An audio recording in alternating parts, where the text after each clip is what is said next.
नमस्कार दोस्तों, आज हम सुनेंगे माता लक्ष्मी की एक सुंदर कहानी। एक समय की बात है, एक बुढ़िया माई थी। उसकी 4 बहुएं थीं। वह चारों बुढ़िया की बहुत सेवा करती थी।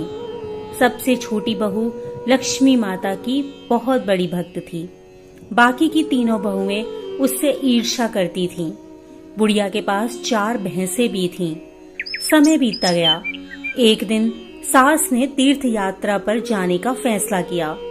उसने अपनी चारों बहुओं को बुलाया और कहा, मैं 1 महीने के लिए बाहर जा रही हूँ।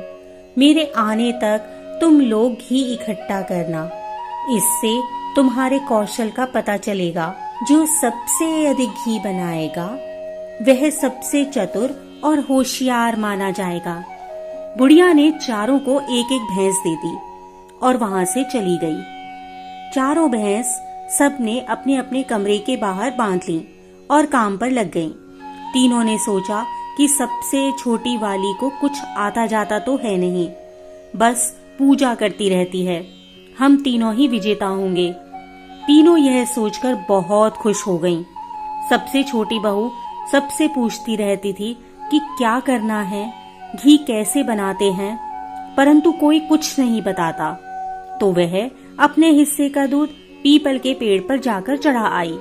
धीरे धीरे समय बीतता गया। तीनों बहुओं का डिब्बा घी से भर गया। 1 महीना पूरा होने वाला था।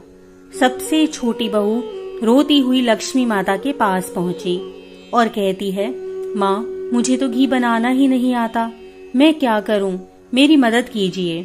तभी वहाँ लक्ष्मी माँ प्रकट होती हैं और कहती हैं, पुत्री, तू चिंता मत कर, मैं हूं ना। तभी लक्ष्मी माँ 3 छोटे छोटे घी के गोले उसे देती है और कहती है कि ये तीनों अलग अलग डिब्बों में डाल देना, तेरी समस्या दूर हो जाएगी।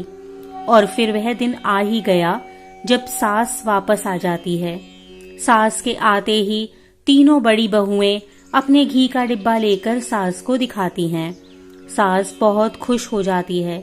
फिर सबसे छोटी बहू अपना घी का डिब्बा लेकर आती है।